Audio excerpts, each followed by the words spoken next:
तो नमस्ते बच्चों, आज हम लोग पढ़ेंगे अवतल और उत्तल दर्पण द्वारा प्रतिबिंब निर्माण।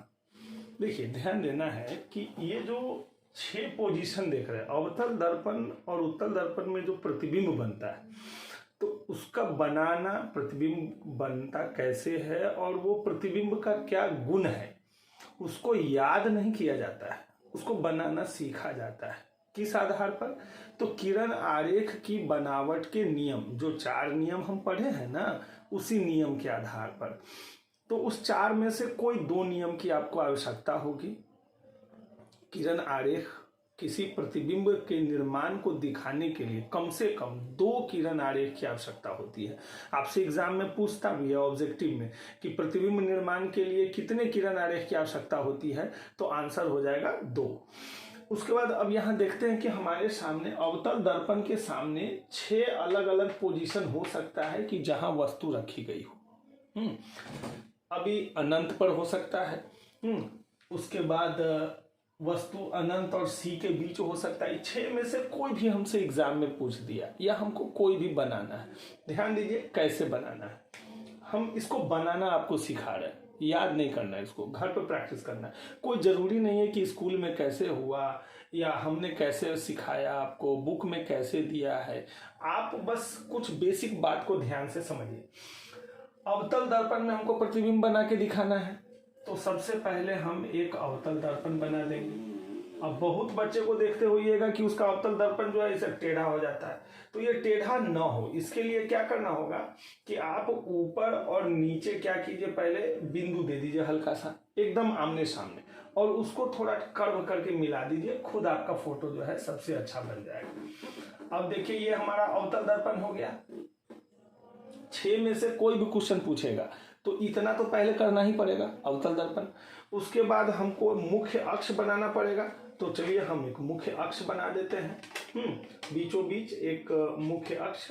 तो इस तरह से हमने यहाँ क्या किया, एक मुख्य अक्ष खींच दिया मुख्य अक्ष, ठीक है ना। अब ये बिंदु जो हो गया आपका ध्रुव हो गया, ये एफ हो गया फोकस। अब एक सावधानी रखनी है, बस यही एक सावधानी रखनी है। उसके बाद आपको इस फिगर में कुछ भी याद नहीं करना होगा।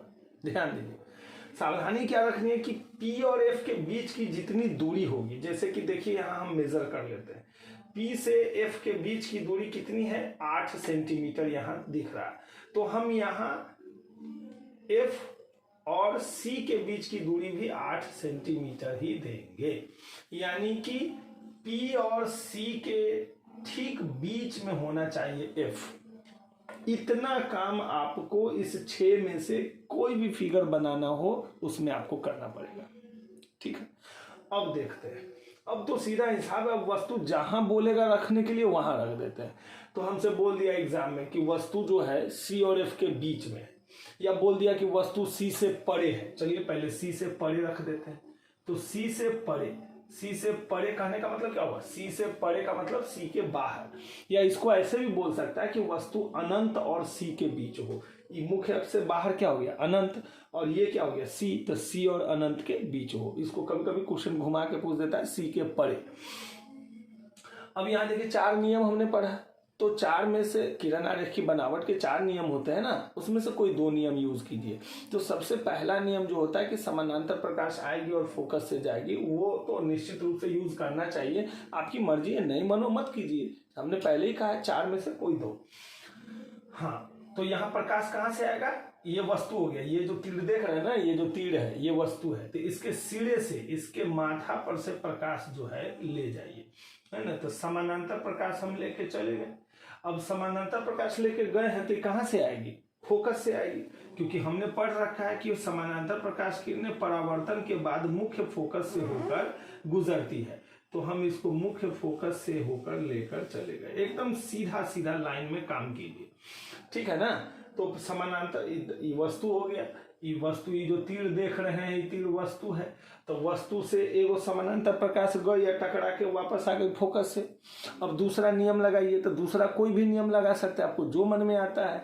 तो अब एगो चलिए फोकस से लेके चले जाते हैं। तो फोकस से, चूंकि बड़ी लाइन देनी है तो इसको मैं स्केल की सहायता से कर लेता हूं। चलिए, तो यहाँ फोकस से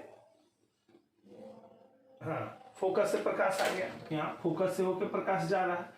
तो हमने पढ़ा है कि जब प्रकाश फोकस से आता है तो यहाँ से टकरा के लौटेगा तो कहाँ से जाएगा, तो समानांतर हो जाएगा। तो चलिए अब इसको समानांतर लेके जाते हैं, ध्यान दीजिए।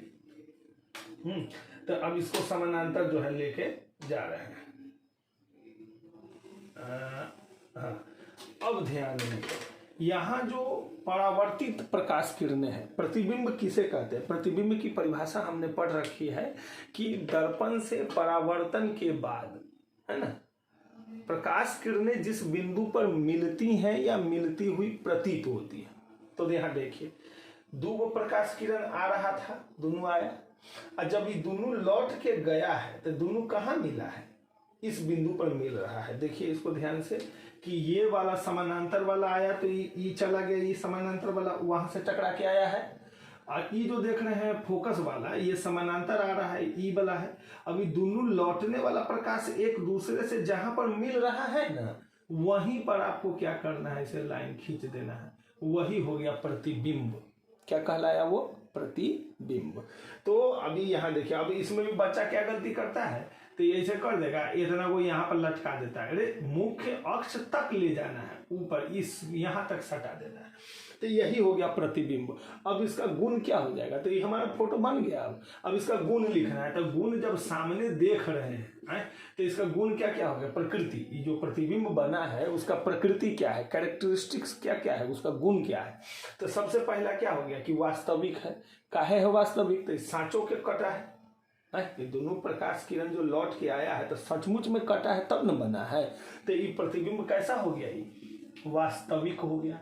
अवास्तविक प्रतिबिंब जब भी होता है तो उल्टा ही होता है। वास्तविक प्रतिबिंब जब होगा तो क्या होगा? उल्टा होगा। अच्छा, उसमें तो दो गुण तो हो गए। और तीसरा गुण देखिए, तो प्रतिबिंब कहाँ बना है? तो एफ और सी के बीच में। तो यहाँ लिख देंगे एफ और सी के बीच। और वो गुण क्या हो गया? तो देखिए, तो वस्तु इतना बड़ा है, देख रहे हैं ना, वस्तु इतना बड़ा है और प्रतिबिंब इतना बड़ के बना है, तो ये छोटा बना है कि नहीं बना है? इससे प्रतिबिंब क्या बना है? छोटा। तो यहाँ लिख देंगे बिंब से छोटा। बिंब से छोटा। बिंब माने वस्तु और प्रतिबिंब माने फोटो, तो बिंब से छोटा बनता है। तो इसका 4 गो गुण होता है, किसी भी प्रतिबिंब का 4 गो गुण होगा। तो 4 गो गुण बुझाया, कैसे लिखाया है? अब चलिए, अब हम क्वेश्चन को बदल देते हैं। तो ये हमने कौन सा क्वेश्चन बनाया है कि जब वस्तु अनंत और सी के बीच हो। अब हम कर देते हैं, चलिए, कि जब वस्तु सी और एफ के बीच हो। तो अब सी और एफ के बीच में कहता है, तब देखिए फिर वही काम करेंगे, सब कुछ उतना ही रहेगा और केवल ये वस्तु जो देख रहे हैं ना, इसको आगे घसका देंगे। देखिए कैसे करते हैं, हम इसी फिगर में बना के आपको समझाने की कोशिश करते हैं ताकि आप अच्छे से इसको समझ पाइए कि बन कैसे रहा है। हमने कैसे कहा कि एक ही से सब बन जाएगा। देखिए ये जैसे हुआ ना हमारा। अब यहाँ ध्यान दीजिए कि वस्तु अब हमको कहाँ रखना है? सी और एफ के बीच में। तो सी और एफ के बीच में कहीं भी वस्तु को रख दीजिए, तो रख दीजिए वस्तु को। अब यहाँ से समानांतर प्रकाश जा रहा है, फिर वही बात करना है कि 2 गो प्रकाश लेके जाना है। तो एगो समानांतर प्रकाश गया तो ये वापस आया तो किधर से जाएगा? ये फोकस से जाएगा, जाइए रहा है फोकस से। एगो और कोनो लगा दीजिए नियम। तो कोई एगो नियम क्या लगा सकते हैं कि एफ से जा रहा है, चाहे पी से जा रहा है, चाहे सी से जा रहा है, तो सी से मत ले जाइए, क्योंकि सी तो पीछे न चला गया, तो आगे मुँह ले जाइए, तब ना परावर्तन होके लौटेगा। तो यहाँ आप क्या कीजिए, एफ से लेके चले जाइए। अब हमारा दर्पण छोटा हो गया, तो चलिए थोड़ा दर्पण को बड़ा कर देते हैं, इधरों से बड़ा कर देते हैं, ना तो बेकार लगेगा। हाँ, अब देखिए हो गया। अभी कहाँ से आ रहा है? एफ से होके आ रहा है। तो एफ से जब आएगा तो कैसे लौटेगा? समानांतर। तो चलिए, जब प्रकाश किरण फोकस से होकर आती है तो लौटती है तो कैसे जाती है? समानांतर जाती है। तो इसको लेके चल जाइए, समानांतर लेके चल जाइए, लेके चलेगा समानांतर। अब देखिए, ये दोनों लौटने वाला प्रकाश जो है अब ये कहाँ मिल रहा है? इस बिंदु पर। तो उस बिंदु पर आप यहाँ से क्या कीजिए, फोकस तक, ये मुख्य अक्ष तक जो है वो लाइन खींच दीजिए। ये हो गया प्रतिबिंब। अब देखिए प्रतिबिंब का क्या हो गया? तो वास्तविक बन रहा है, वास्तविक बन रहा है ना, सचों के कट रहा है। अब वास्तविक है तो उल्टा होवे करेगा, तो ये दोनों तो उतने रह जाएगा। हाँ, अब फोटो बन कर रहा है तो सी से परे, सी के बाहर बन रहा है ना, तो यहाँ हम एफ और सी के बीच न लिख के क्या लिख देंगे? सी के परे या सी के बाद। या सी और अनंत के बीच में। अब बाकी देखिए, अब इससे ई बड़ा है, ये प्रतिबिंब है, ये बिंब है, तो ये प्रतिबिंब देखिए बड़ा बना है ना, तो यहाँ बिंब से छोटा न लिख के क्या लिख देंगे, बिंब से बड़ा। हो गया, खुदे बनेगा वैसा, इसको याद थोड़ी करना है ना, कि कहाँ वस्तु रहेगा तो कहाँ प्रतिबिंब रहेगा बनेगा, इसको याद नहीं किया जाता है। अभी और देखिए, अब बाकी हम एक एक करके सब बताते हैं। अब 6 को हम एक एक करके बना देते हैं, तो आप ध्यान दीजिएगा कि कैसे बन रहा है, कहाँ बन रहा है। अब छोटा छोटा इमेज बना, देखिए इस तरह से ले लिए, अवतल दर्पण ले लिए, मुख्य अक्ष हो गया, ध्रुव हो गया, मुख्य फोकस हो गया, वक्रता केंद्र हो गया। वस्तु को कहाँ रखना है, अनंत पर। तो एक बात याद रखिएगा कि अनंत पर जब वस्तु रहता है ना, अब शुरू से हम सब बता रहे हैं, तो वस्तु जब अनंत पर रहता है ना कभी भी, तो उससे आने वाला प्रकाश किरण हमेशा समानांतर ही होता है। तो आपको समानांतर प्रकाश किरण ही लेके आना पड़ेगा, क्योंकि इसमें जो है मुख्य फोकस वाला, ध्रुव वाला, ये सब नहीं चलेगा। इसमें जो है प्रकाश किरण हमेशा आपको क्या लाना है, समानांतर। तो ये NCERT का फिगर है, इसी को फॉलो कीजिएगा, है ना। अभी तो मार्क्स चाहिए एग्जाम में, तो NCERT को फॉलो करना ही पड़ेगा। अभी समानांतर आया तो फोकस से जाएगा, ये भी समानांतर जा रहा है, तो कहाँ से जाएगा, फोकस से जाएगा। अब दोनों एक दूसरे से कहाँ मिला, लौटने वाला प्रकाश किरण ये ऐसे आया, ये ऐसे गया, तो दोनों कहाँ मिला, F पर। तो यहाँ लिख देंगे कि प्रतिबिंब कहाँ बन रहा है, तो F पर। कैसा है, तो वास्तविक, उल्टा, वस्तु से बहुत छोटा। अब इतना बड़ा वस्तु है, आसमान में उतना बड़ा सूरज रहता है, और उसका फोटो जो बनता है, जो चमकाते हैं किसी के मुंह नाक पर, जो सड़क पर, तो कितना छोटा सा बनता है। उतना बड़ा सूरज का इतना छोटा इमेज बन रहा है कि नहीं बन रहा है। तो वस्तु जब अनंत पर हो तो उसका प्रतिबिंब कहाँ बनता है, फोकस पर। ठीक है। अब दूसरा फोटो देखिए, अब दूसरा देखिए कि वस्तु कहाँ है, तो C और F के बीच में। तो इस तरह से फिर बना दीजिए, P F। एकदम ध्यान से देना है कि F और P और C के बीच में F होना चाहिए, है ना। अब वस्तु को कहाँ रखना है, तो C से परे, तो रख दिए C से परे। अब C से परे जैसे रख दिए तो समानांतर प्रकाश आ रही है, अभी टकरा के जाएगी तो कहाँ से जाएगी, फोकस से जाएगी। एक बार फोकस से लेकर चल जाइए तो वापस आएगी तो कहाँ से जाएगी, तो समानांतर हो जाएगी। अब देखिए दोनों अपने से आके कहाँ मिल रहा है, C और F के बीच में। तो C और F के बीच में मिल रहा है, तो हम लिखेंगे कि प्रतिबिंब C और F के बीच में बनता है, वास्तविक बनता है, उल्टा बनता है। अब देखिए वस्तु इतना बड़ा है, प्रतिबिंब उससे छोटा बन रहा है, छोटा बनता है। चारों गुण समझ में आया कि नहीं आया। अब देखिए वस्तु को C पर रख देते हैं। अच्छा, एग्जाम में क्या होता है ना, बच्चा को C वाला क्वेश्चन जो होता है, जैसे देखिए हम यहाँ C पर बना के दिखा रहे हैं, और बच्चे एग्जाम में क्या कर देते हैं कि गलती कर देते हैं, उनसे गलती हो जाती है तो थोड़ा टेढ़ा मेढ़ा करके मिला देते हैं, लेकिन वो ठीक नहीं है। यहाँ इसको बनाते समय जो है ना, दूरी एकदम बराबर रखिएगा। सब में दूरी तो ऐसे सब में बराबर रखना है, लेकिन इसमें थोड़ा खास सावधानी रखना है। अब देखिए वस्तु को हमने रख दिया C पर, तो समानांतर प्रकाश आया और ये चला गया कहाँ से, फोकस से। एक और लेके चल जाते हैं, फोकस से लेके चले गए तो ये वापस आया था, कहाँ चला गया, समानांतर। अभी देखिए कहाँ मिला है, तो C पर ही मिला, एकदम C के सामने मिला।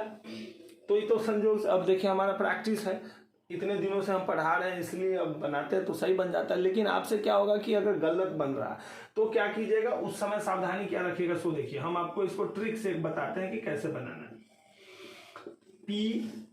PFC वस्तु रख दिए, उतना ही बड़ा फोटो उसके नीचे बना दीजिए, जितना बड़ा वस्तु C पर। जो वस्तु जब C पर रहता है ना, तब प्रतिबिंब C पर ही बनता है।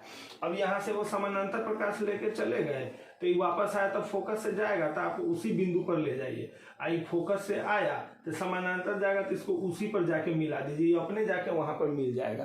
तो अब इससे क्या होगा कि आपको बार बार गलत नहीं करना पड़ेगा, है ना, मिटाना नहीं पड़ेगा। तो यहाँ ई तो ऐसे बन ही चुका है।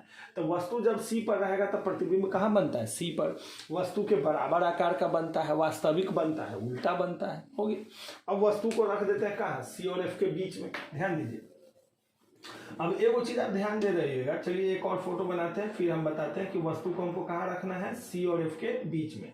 तो P हो गया, F हो गया और C हो गया। तो C और F के बीच में आप कहीं भी रख दीजिए। एगो समानांतर प्रकाश आया, फोकस से चला गया, एगो फोकस से आया, समानांतर चला गया। अभी कहाँ बन गया, C के बाहर। तो देखिए बड़ा बन गया ना, तो कैसे हो गया, तो इसमें प्रतिबिंब का गुण क्या हो जाएगा कि प्रतिबिंब वास्तविक बनता है, उल्टा बनता है, C से परे बनता है ना, वस्तु से बड़ा बनता है। अब वस्तु को F पर रख लीजिए। तो ये प्रैक्टिस का चीज है, कुछ नहीं है। 4 गो नियम हमको याद है, इसको 4 गो नियम के आधार पर इसको प्रैक्टिस कर लेना है। कोई 2 गो नियम यूज कीजिए और लगा दीजिए। वस्तु को अब कहाँ रखना है, F पर रखना है, तो रख देते हैं F पर। तो F पर रख दिया, तो अब समानांतर प्रकाश गया तो कहाँ से आएगा, फोकस से आएगा। वो ध्रुव पर लेके चल जाइए, तो जितना कोण बना के गया है उतने कोण बना के आएगा। तो ये देखिएगा कि कैसा चला गया, समानांतर। तो समानांतर जब जा रहा है ना, तो इसमें लिखाएगा कि वस्तु प्रतिबिंब अनंत पर बन रहा है। कहिएगा समानांतर तो कहीं मिलवे नहीं करेगा। तो देखिए साइंस यही कहता है कि साइंस जो देखता है वही मानता है ना। अभी तो इसमें इसके आधार पर जो है आप समानांतर को अनंत तक ले जाके देखिए, बात समझ कि नहीं। तो यहाँ लिखाएगा क्या कि अनंत पर प्रतिबिंब कहाँ बनता है, अनंत पर। अभी वास्तविक उल्टा वस्तु से बड़ा, बहुत बड़ा। एगो लास्ट इसका पोजीशन क्या हो जाएगा कि सी और पी और एफ के बीच में। तो ये पी हो गया, एफ हो गया, सी हो गया। वस्तु को इस दोनों के बीच में रख दीजिए। अच्छा एक बात बताएं, ये सबसे अलग सिचुएशन है, इसीलिए इसको थोड़ा हम बड़ा करके और फिर से बताते हैं। थोड़ा बड़ा में फोटो इसका बनाते हैं ताकि आपको दिक्कत ना हो। हाँ अब देखिए इस तरह से कर दिए। मुख्य अक्ष हो गया पी एफ सी, बराबर दूरी पर लेना है कभी भी, ये आपको ध्यान में है पहले से ही। चलिए अब पी और एफ के बीच में वस्तु रख दीजिए। समानांतर प्रकाश आया, वस्तु से समानांतर प्रकाश आया तो कहां से जाएगा, फोकस से। एगो ध्रुव पर लेके चले जाइए तो उतने कोण बना के आएगा। तो देखिए तो उतने कोण जब बना के जाएगा तो ये आगे जाके क्या हो जाएगा, पसर जाएगा, फैल जाएगा। यहाँ क्या था, यहाँ समानांतर आ रहा है और यहाँ क्या हो रहा है, फैल रहा है। तो फैल रहा है तो आगे तो मिलने का सवाल ही नहीं। इस तरह से जब किरण जाएगी तो वो आगे कहाँ मिलेगी, जैसे जैसे आगे बढ़ेगा तो दूरी इसके बीच का बढ़ता चला जाएगा ना। तो ऐसा लगता है कि इसके अंदर में है ना ये मिल रहा है, बात समझे कि नहीं, ऐसा लगता है। तो यहाँ पर जो प्रतिबिंब बन गया वो कैसा बन गया, काल्पनिक बन गया। तो आपने देखा कि अवतल दर्पण जो है, इसमें ध्यान दीजिए, अब शुरू से ध्यान दीजिए कि वस्तु जैसे जैसे आगे बढ़ रहा है प्रतिबिंब वैसे वैसे दूर जा रहा है। वस्तु अनंत पर तो प्रतिबिंब फोकस पर, अब वस्तु फोकस पर तो प्रतिबिंब अनंत पर। वस्तु सी से परे तो प्रतिबिंब सी और एफ के बीच में, वस्तु सी और एफ के बीच में तो प्रतिबिंब सी से परे। वस्तु सी पर तो प्रतिबिंब सी पर, वस्तु पी और एफ के बीच में तो प्रतिबिंब दर्पण के पीछे। तो यहाँ जो बन रहा है काल्पनिक बन रहा है ना। तो अवतल दर्पण जो है 5 पोजीशन में, देखिए टोटल 6 पोजीशन हो गया। 5 पोजीशन में ये वास्तविक और उल्टा प्रतिबिंब बनाता है और छठा पोजीशन जो देख रहे हैं इसमें ये काल्पनिक प्रतिबिंब और सीधा बनाता है। तो इस तरह से हम अवतल दर्पण द्वारा प्रतिबिंब निर्माण समझे। अब हमको समझना है उत्तल दर्पण द्वारा प्रतिबिंब निर्माण। उत्तल दर्पण जो है उसमें देखिए तो अवतल दर्पण, इसमें इस चीज को बहुत ध्यान से दिमाग में रखिएगा, प्रैक्टिस कीजिएगा और न्यूमेरिकल में इसका बहुत ज्यादा यूज होने वाला है। अब हमको समझना है किसमें, तो उत्तल दर्पण द्वारा। अवतल दर्पण का तो समझ गए, अब हमको समझना है उत्तल दर्पण द्वारा प्रतिबिंब निर्माण और उसकी प्रकृति। तो अब ध्यान दीजिए, चलिए इसको रहने देते हैं, ऊपर में बताते हैं। अब हमको देखना है किसका, उत्तल दर्पण। तो उत्तल दर्पण तो सबसे पहले हम फिर से उत्तल दर्पण बना देते हैं, क्या दिक्कत है। तो उत्तल दर्पण बना दिए। उत्तल दर्पण में क्या हो गया कि अभी इस तरह से मुख्य अक्ष हो गया, ये ध्रुव हो गया, ये एफ हो गया और ये सी हो गया, बराबर दूरी पर देना है। अब देखिए वस्तु कहाँ कहाँ रह सकता है, तो सीधा हिसाब है कि हम सॉरी कि वस्तु जो है जब भी रहेगा तो कहाँ रहेगा, पी के अभी बाईं ओर ही रहेगा ना। वस्तु जब भी रहेगा तो वस्तु किधर रहेगा, बाईं ओर। तो ऐनक के पीछे जाके मुंह के देखता है, कोई नहीं देखेगा ना, ऐनक के पीछे कोई मुंह देखता है क्या। तो अब इसमें ये वाली बात नहीं होगा कि वस्तु पी और एफ के बीच में, तो एफ पर तो सी पर, ऐसा नहीं होगा। इसमें 2 ही पोजीशन होगा। एक क्या होगा कि वस्तु कहाँ है, अनंत पर, और दूसरा क्या होगा कि मुख्य अक्ष पर। तो मुख्य अक्ष पर इसमें कहीं भी हो सकता है। तो अनंत पर जब है तो पहले अनंत वाला देख लेते हैं। तो अनंत पे जब रहता है तो अनंत से प्रकाश हमेशा कैसा आता है, समानांतर। और समानांतर जब आएगा तो कैसा लगेगा कि फोकस पर जा रहा है, इसमें तो ऐसा प्रतीत होता है ना। और ये अपना वापस चला आया, इस तरह से गया और फोकस पर जा रहा है, ये वापस चला गया। तो वस्तु जब अनंत पर होता, प्रतिबिंब कहाँ बन रहा है, फोकस पर। कैसा बन रहा है, काल्पनिक। प्रतिबिंब की परिभाषा पढ़े हैं ना कि दर्पण से परावर्तन के बाद परावर्तित किरण जिस बिंदु पर मिलती है या मिलती हुई प्रतीत होती है, तो इसमें क्या हो रहा है, मिलती हुई प्रतीत हो रही है, तो प्रतिबिंब कैसा हो जाएगा, काल्पनिक हो जाएगा। आई वस्तु इतना बड़ा है, प्रतिबिंब बिंदु जैसा है, तो बहुत छोटा हो जाएगा, काल्पनिक बहुत छोटा, एफ पर है ना, दर्पण के पीछे पीछे बनना ना उधर, ठीक है ना।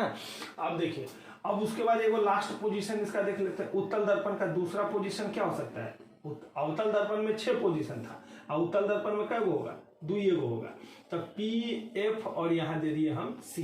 अब वस्तु को ध्रुव मुख्य अक्ष पर कहीं भी रख दीजिए, 2 पोजीशन है, अनंत और मुख्य अक्ष, तो मुख्य अक्ष पर कहीं भी रख दिए, 4 नियम है, उसमें से कोई 2 नियम लगा दीजिए, तो समानांतर प्रकाश आएगी, तो ऐसा लगेगा कि फोकस पर जा रही है, तो देखिए ऐसा लग रहा है, तो यहाँ से वापस चला गया। आई वो ध्रुव पर लेके चले जाइए, चाहे वक्रता केंद्र पर लेके चले जाइए, क्या दिक्कत है, वक्रता केंद्र पर लेके चले गए, तो यहाँ से ऐसा लगेगा कि वहां जा रहा है, इसी रास्ते से वापस चल गया, तो लौटने वाला, वापस लौटने वाली प्रकाश किरण जो है कहाँ मिल रही है, सी और एफ के, सॉरी पी और एफ के बीच में, तो इसी जगह पर जो है मिलती हुई प्रतीत होती है, तो पी और एफ के बीच में प्रतिबिंब बन गया। तो कैसा बन गया, तो अभी काल्पनिक है, काल्पनिक जब भी होगा तो सीधा होगा, वस्तु इतना बड़ा है, प्रतिबिंब छोटा है।